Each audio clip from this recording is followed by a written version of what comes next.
पूर्व संध्या पर ये बात मैंने आपसे क्यों कही है? इसलिए कहा है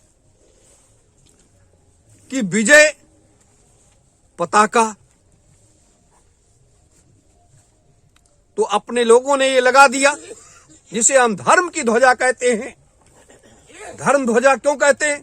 धर्म की ध्वजा है ये। और जब धर्म की ध्वजा फहरने लगती है तब वो रास्ते तैयार करना शुरू कर देती है। तो आज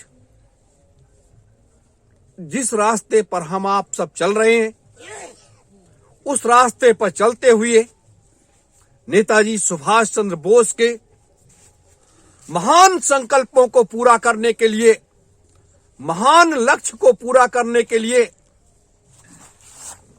उनके साथ उनका साथ देना है, उनके साथ कदम से कदम मिलाना है, उनके साथ कदम से कदम मिलाना है, उनकी आवाज में आवाज मिलाना है। और जब उनके साथ कदम से कदम मिलाओगे, उनके साथ आवाज में आवाज मिला दोगे, तब आपके अंदर भी एक आत्म शांति आएगी। राम जी के साथ लोगों ने सिर्फ कदम से कदम मिलाया था, आवाज में आवाज मिलाया था, और सारा कार्य तो वो शक्ति ही कर रही थी, अपने हिसाब से कर रही थी और करवा रही थी। तो आप लोग भी ये समझ लो कि वो महाशक्ति है, वो हमसे कैसा करवाएगी, कैसा हम करेंगे। ये सोचो कि ये जीवन जो है ये धन्य हो गया कि ऐसे महापुरुषों के साथ ऐसा काम करने का मौका जब मिलता है। जिस दिन इस भारत की व्यवस्था, भारत की सत्ता को आपके हाथ में आ जाएगी और आप जब चलाने लगोगे तो आपको गर्व महसूस होगा कि कभी हम लोगों ने इसे परिकल्पना भी नहीं किया था कि भारतवर्ष की सत्ता हमें चलाने का मौका मिलेगा और हम इस देश की व्यवस्था को चलाएंगे। लेकिन उनके साथ रहने वाला व्यक्ति एक त्यागी तपस्वी व्यक्ति होगा। आप सब लोग जो इस व्यवस्था को चलाओगे, भारतवर्ष की, अखंड भारतवर्ष की, तो त्यागी और तपस्वी बन करके, जिसे कहते हैं ईमानदार व्यक्ति, राष्ट्रभक्त व्यक्ति, धर्म प्रेमी व्यक्ति। तो ऐसी चीजें बनने के लिए, इस तरीके से बनने के लिए हमें दोनों परिक्षेत्रों का रास्ता तय करना पड़ रहा है। एक अध्यात्म के परिक्षेत्र का और एक राजनीति के परिक्षेत्र का, दोनों रास्ते तय करने पड़ रहे हैं। जैसे ये हमारा दाहिना और बायां अंग हाथ है, उसी तरीके से इन रास्तों को तय करना पड़ रहा है। अब उसके लिए हमें दोनों तैयारियां करना पड़ेगा। इसलिए दोनों तैयारियां हो रही हैं।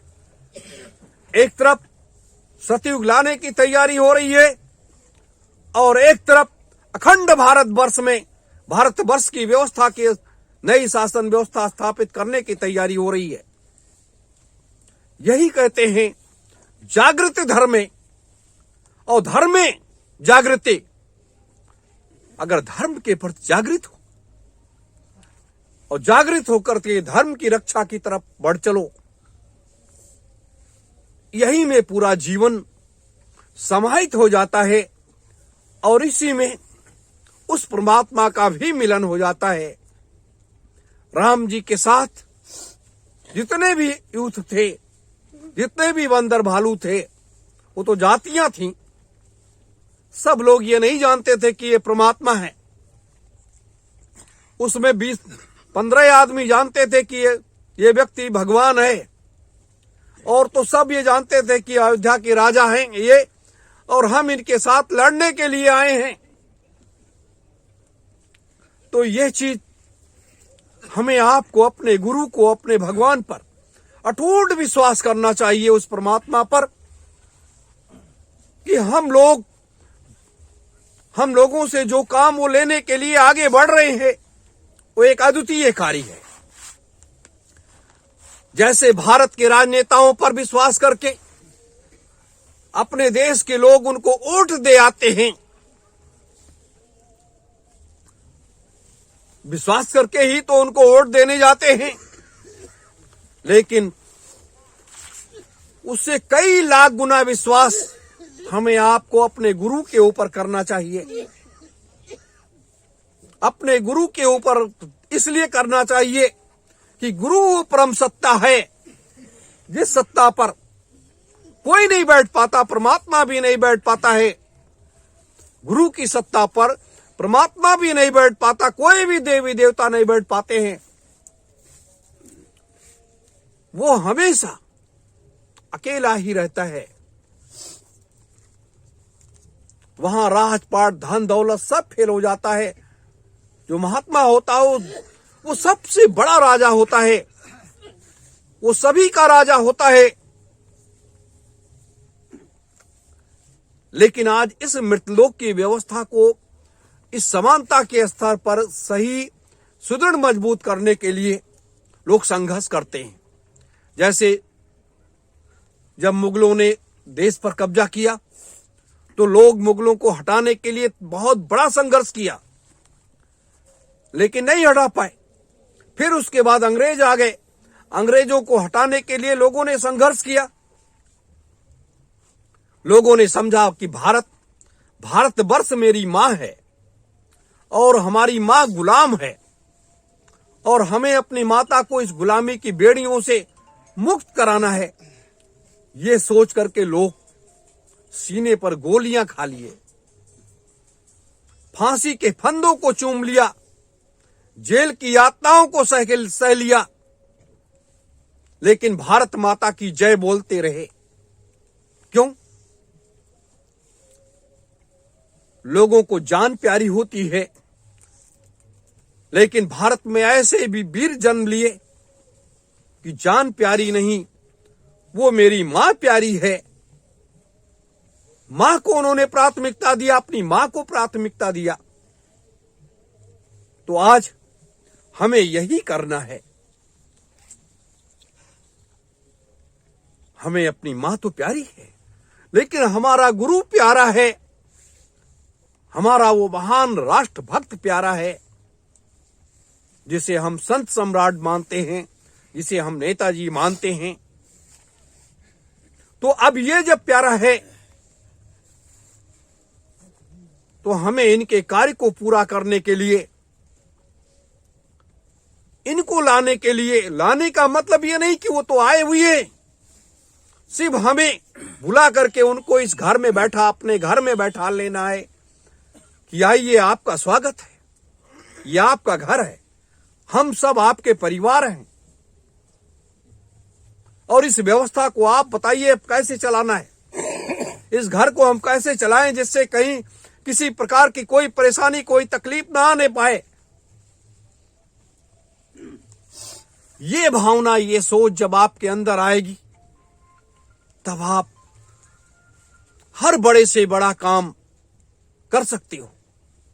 जैसे राम जी ने निर्धारित किया था कि मुझे रावण तक पहुंचना है और रावण का अंत करना है, उसी तरीके से अपने महापुरुषों ने अपने लक्ष्य को निर्धारित कर रखा है कि मुझे कहां तक पहुंचना है और क्या करना है। तो क्या करना है वो निर्धारित हो चुका है। अब उस रास्ते पर चलने के लिए हमें आपको चलना है, वहां तक पहुंचना है।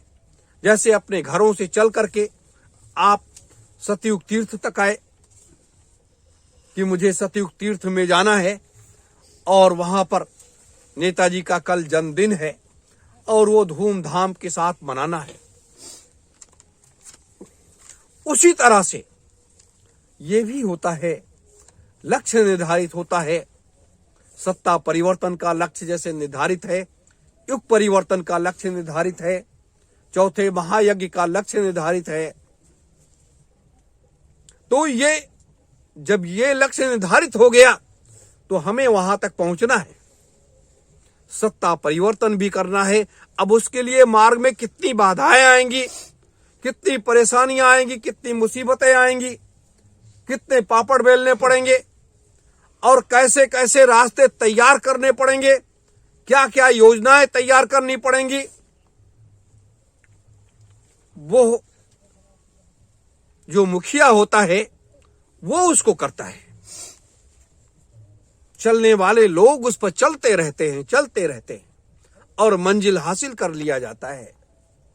जैसे अपने पूज्य बाबा जय गुरुदेव जी महाराज ने एक लक्ष्य को निर्धारित किया कि चौथा महायज्ञ और सतयुग को इस धरा पर लाने का लक्ष्य निर्धारित किया।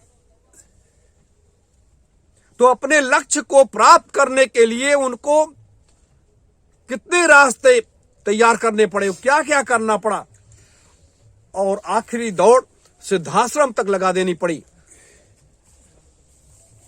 आखिरी दौड़ जो है वो सिद्धाश्रम तक लगा देनी पड़ी।